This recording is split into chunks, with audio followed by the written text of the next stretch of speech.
Assalamualaikum warahmatullahi wabarakatuh. Ada seorang kakak menarik adiknya dengan daun pisang. Nah, maka daun tersebut ya akan mulai bergerak. Semakin kuat seorang anak atau kakak menariknya, akan semakin cepat daun pisang itu bergerak. Nah, peristiwa ini itu termasuk hukum 2 Newton. Apa sih yang dimaksud hukum 2 Newton? Nah, pada video ini kalian akan saya ajak belajar tentang maksud dari hukum kedua Newton. Hukum kedua Newton itu masih membahas tentang gerak. Jadi masih membahas bab 1, yaitu gerak benda dan makhluk hidup di lingkungan sekitar. Ada 3 macam hukum Newton. Ada hukum 1 Newton, hukum 2 Newton, hukum 3 Newton. Untuk hukumnya 1 Newton sudah dibahas ya pada video sebelum ini. Yang belum belajar silahkan klik di channel tutorial belajar online. Nah, di hukum 1 Newton mengatakan bahwa gaya yang bekerja pada suatu benda itu nilainya 0, tidak ada 0, sehingga benda itu yang diam akan tetap diam, yang sudah bergerak lurus beraturan akan tetap bergerak lurus beraturan selama tidak ada gaya eksternal yang mengenainya.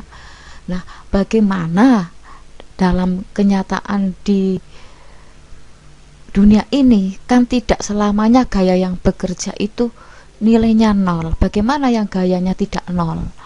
Oke, nah itu akan kita bahas di hukum 2 Newton. Oke, bunyi hukum Newton 2 atau bunyi hukum 2 Newton itu adalah percepatan sebuah benda itu berbanding lurus dengan gaya total yang bekerja padanya dan berbanding terbalik dengan masanya.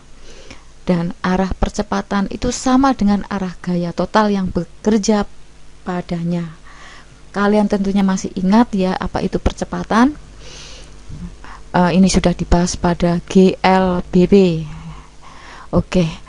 Nah, kalau dirumuskan secara matematis, bunyi hukum Newton 2 atau hukum 2 Newton, A sama dengan resultan gaya per massa, resultan gaya atau sigma F total gaya. Resultan gaya kan total gaya. Atau kalau misalkan mengambil gayanya, resultan gayanya itu sama dengan massa kali percepatan, di mana A itu percepatan ya, selisih kecepatan akhir dengan awal ya, percepatan itu di materi GLBB sudah membahas tentang percepatan. Kemudian massa benda, dimana untuk percepatan punya satuan meter per sekon kuadrat, sedangkan massa itu punya satuan kilogram. Resultan gaya atau sigma F, jumlah gaya, total gaya, itu Newton. Oke, maksudnya apa sih? Saya jelaskan dulu bahwa di bunyi hukum 2 Newton, percepatan sebuah benda berbanding lurus dengan gaya total dan berbanding terbalik dengan masanya. Ini maksudnya. Jadi kalau percepatan benda berbanding lurus dengan gaya, misalkan apabila kita memberikan gaya yang menyebabkan benda bergerak, maka semakin besar gaya yang diberikan, semakin besar pula percepatan yang dialami benda. Atau sebaliknya, apabila kita memberikan gaya yang menyebabkan benda bergerak itu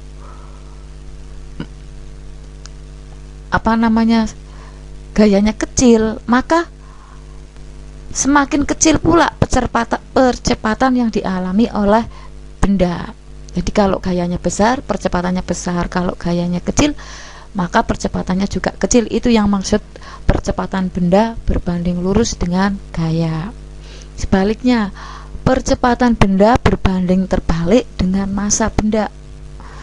Maksudnya adalah percepatan benda itu kan dipengaruhi oleh massa benda. Jika massa benda semakin besar, maka percepatan benda semakin kecil. Sebaliknya, jika massa benda semakin kecil, maka percepatan benda semakin besar. Untuk lebih jelasnya di sini ada gambar, ya. Ada dua mobil, di mana satu mobil punya massa 2000 kg, yang satunya 700 kg, sama-sama didorong oleh satu orang, ya. Jadi ada orang yang sedang mendorong mobil, yang satu memiliki massa 700 kg, ya, massa mobil, yang satunya memiliki massa 2000 kg.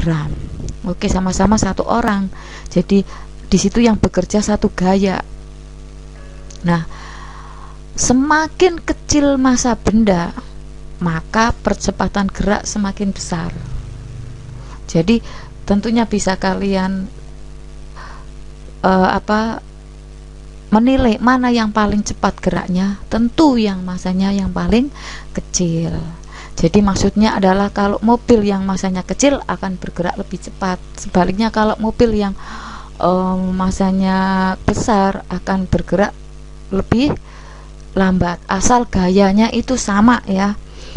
Ya, jadi jumlah gayanya sama, massa beda, jumlah gayanya sama. Nah, massa yang lebih kecil itu akan bergerak yang lebih cepat. Jadi sesuai dengan hukum Newton 2 atau hukum 2 Newton, bahwa percepatan itu berbanding lurus dengan gaya, berbanding lurus dengan resultan gaya. Sama saja, ya, gaya resultan gaya, sigma gaya itu sama, intinya gaya, ya. Kalau sigma gaya itu jumlah gaya yang bekerja pada suatu benda, resultan gaya itu juga total dari jumlah gaya. Nah, jadi percepatan di sini berbanding lurus dengan gaya. Artinya apa? Contoh awal sudah disebutkan bahwa kalau gayanya besar maka percepatannya besar, kalau gayanya kecil maka percepatannya kecil. Dan percepatan ini berbanding terbalik dengan massa, ya. Ini berbanding terbalik dengan massa. Ini jadi di bawah ini, ya.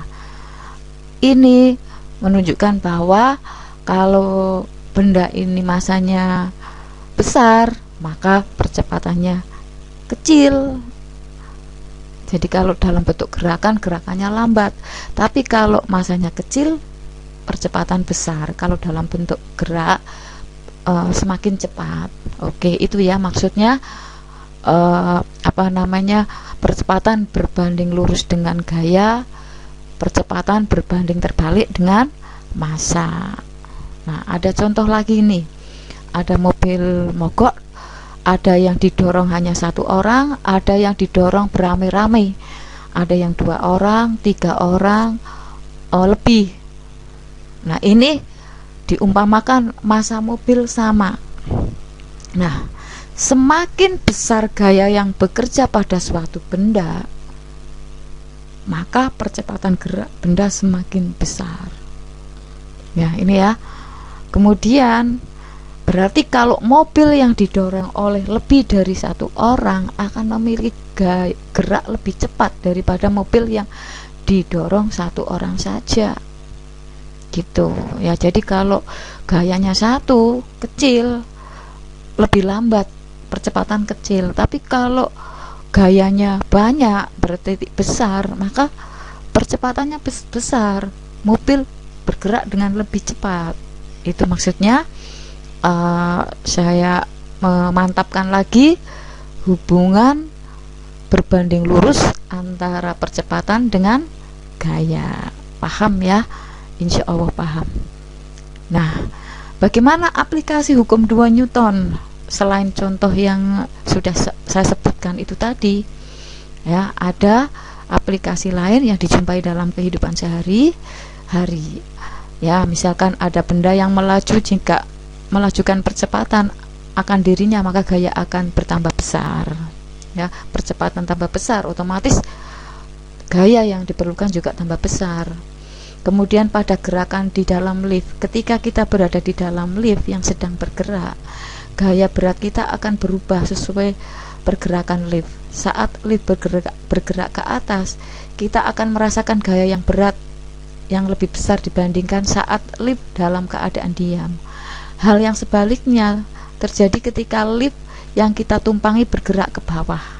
Saat lift bergerak ke bawah, kita akan merasakan gaya yang berat yang lebih kecil daripada saat lift dalam keadaan diam. Itu. Kemudian yang berikutnya, bis yang melaju di jalan raya akan mendapatkan percepatan yang sebanding dengan gaya dan berbanding terbalik dengan massa bis tersebut. Yang berikutnya, permainan kelereng. Kelereng yang kecil akan dimainkan akan lebih cepat menggelinding, sedangkan kelereng yang lebih besar relatif lebih lama. Jadi di sini percepatan berbanding terbalik dengan massa. Menggeser barang pada bidang miring. Berat badan kita sama dengan W sama dengan M kali G, kali gravitasi bumi. Nah, saya beri contoh lagi. Seekor gajah, misalkan ada peristiwa ya, ada aplikasi di selain yang saya sebutkan itu tadi, misalkan ada seekor gajah betina mendorong anaknya ke sungai untuk minum. Nah, gajah tersebut mendorong anaknya dengan hati-hati, mengingat massa tubuhnya itu jauh lebih besar daripada massa tubuh anaknya. Oke, ini hubungannya dengan hukum Newton, hukum 2 Newton ya. Hukum 2 Newton kan menyatakan bahwa percepatan yang ditimbulkan oleh gaya yang bekerja pada sebuah benda berbanding lurus dengan gaya yang bekerja pada benda, tetapi berbanding terbalik dengan massa benda dan arahnya sama dengan arah gaya. Apa hubungannya dengan peristiwa gajah saat mendorong anaknya ke sungai? Massa induk gajah kan lebih berat dibanding massa anak gajah, jadi massa pada keduanya berbanding terbalik, tetapi arah pada saat gajah mendorong anaknya itu sama. Yang berikutnya, seekor jerapah jantan itu kan memiliki kepala yang besar untuk menyerang jerapah jantan lainnya, ini saat dewasa. Nah, hubungannya dengan Newton 2 apa? Karena kepala yang besar ini berarti kan masanya juga besar. Kepala besar, masanya juga besar, sehingga dengan massa yang besar, gaya yang akan dikeluarkan saat menyerang jerapah lainnya juga akan bernilai besar.